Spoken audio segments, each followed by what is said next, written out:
अस्सलामुअलैकुम दोस्तों, मेरा नाम अली असगर है और हम मशीन लर्निंग का कोर्स कर रहे हैं। लास्ट वीडियो के अंदर हमने कॉस्ट फंक्शन के बारे में पढ़ा कि कॉस्ट फंक्शन है क्या। अब इस चीज़ को आगे ले जाते हैं। देखें, linear regression with one variable cost function intuition one, इसका मतलब सिर्फ एक थीटा को हम इस्तेमाल करेंगे। हमारा हाइपोथेसिस का जो फॉर्मूला था वो ये था, theta naught plus theta one times x. इस फॉर्मूले को इस्तेमाल करके हाइपोथेसिस बनता था ऐसा। हाइपोथेसिस का मतलब है ये स्ट्रेट लाइन जो आपका मैथमेटिकल मॉडल है। इससे जो कॉस फंक्शन का फॉर्मूला बनाया था वो था ये, जिसमें जिसमें थीटा नॉट थीटा वन का फॉर्मूला बनता था ये। हाइपोथेसिस में से इंडिविजुअल वैल्यूज ऑफ वाई यानी आउटपुट निकलेगा और उसका स्क्वायर होगा। सारी वैल्यूज को सम कर दिया जाएगा। हमारा गोल ये है कि मिनिमम थीटा नॉट और थीटा वन की वैल्यू निकालें, but make it simple starting में ना। तो हम सिंप्लीफाइड ये कहते हैं कि यार मान लो थीटा नॉट है ही नहीं, जान छोड़ो, थीटा नॉट जीरो, यानी हाइपोथेसिस में सिर्फ एक ही वेरिएबल है थीटा वन टाइम्स एक्स। इसका मतलब कॉस फंक्शन भी मिनिमम हो जाएगा, इसमें सिर्फ हम थीटा वन टाइम्स एक्स लिखेंगे और अल्टीमेटली हमारा टारगेट ये होगा कि थीटा वन की मिनिमम वैल्यू निकालो। अब ये करेंगे कैसे, जरा देखिए।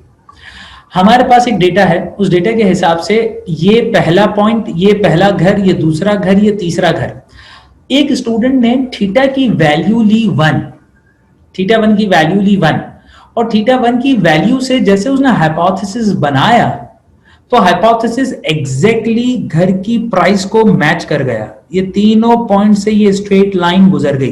ये स्ट्रेट लाइन का मतलब है हाइपोथेसिस, क्योंकि हाइपोथेसिस का जो फॉर्मूला है वो है क्या, y h theta is equal to theta one times x। x की जगह, थीटा की जगह पे आपने वन लिख दिया, तो वन पे वन आउटपुट, टू पे टू आउटपुट, थ्री पे थ्री आउटपुट। तो यह है हाइपोथेसिस की वैल्यू। अब जरा देखें, इस पॉइंट से इस लाइन का डिस्टेंस है ही नहीं, ये पॉइंट्स एग्जैक्टली इस लाइन पे लाई कर रहे हैं। अगर हम इन सब के डिस्टेंस निकालें, यानी इस पॉइंट का इस लाइन से डिस्टेंस निकालें, तो ये वाला पॉइंट इस लाइन पे लाई कर रहा है, यानी इस पॉइंट का डिस्टेंस इस लाइन से हुआ जीरो, फिर दूसरे पॉइंट का डिस्टेंस इस लाइन से हुआ जीरो, तीसरे पॉइंट का डिस्टेंस इस लाइन से हुआ जीरो। ये कब, जब आपने हाइपोथेसिस की वैल्यू के अंदर थीटा वन की जगह पे वन सपोज किया था।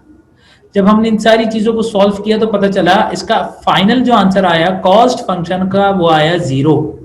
अब ये देखें, ये एक ग्राफ हमने बनाया जिसपे हम थीटा वन एक्स एक्सिस पे लिखते हैं और वाई एक्सिस पे कॉस्ट की वैल्यू लिखते हैं, कॉस्ट फंक्शन।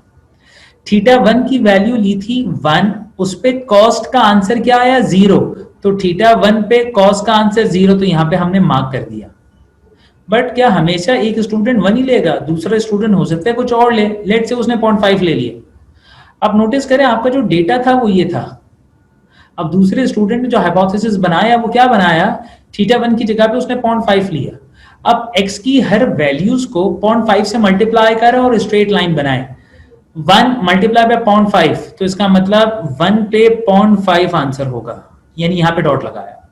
फिर x की वैल्यू हुई 2, तो 2 मल्टीप्लाई बाय 0.5, तो इसका आंसर आया 1, तो हमने डॉट यहाँ लगाया। तीसरा 3 हुआ, तो 3 मल्टीप्लाई बाय 0.5, तो इसका आंसर आया 1.5, तो ये 1.5 पे डॉट लगा। इन तीनों डॉट को मिलाया और ये है हमारा हाइपोथेसिस। अब काम ये है कि एक्चुअल वैल्यू से इस हाइपोथेसिस के डिस्टेंस को माइनस किया जाए।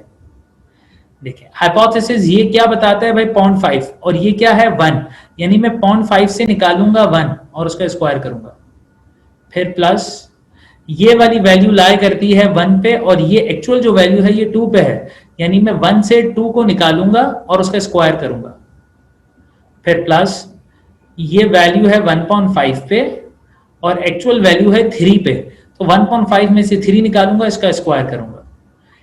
n टोटल सैंपल को रिप्रेजेंट कर रहे हैं, इस केस में 3 सैंपल हैं। तो जब हमने 3 के साथ इस पूरी चीज को सॉल्व किया, यानी इसको हमने सॉल्व किया और 1 से मल्टीप्लाई किया और 2 मल्टीप्लाई बाय 3 6 से डिवाइड किया, तो हमारे पास आंसर आया 0.58। इसका मतलब जब थीटा की वैल्यू 0.5 हो जाती है तब कॉस का फंक्शन 0.58 आंसर देता है। तो ये 0.58 पे हमने एक स्क्वायर लगा दिया। अब इसके बाद एक स्टूडेंट ने थीटा वन की जगह पे 0 सपोज किया, तो थीटा 1 0, यानी 0 मल्टीप्लाई बाय 1 = 0, एक डॉट यहाँ लगा, फिर 0 मल्टीप्लाई बाय 2 = 0, दूसरा डॉट यहाँ, तीसरा डॉट यहाँ, तो ये स्ट्रेट लाइन बन गई।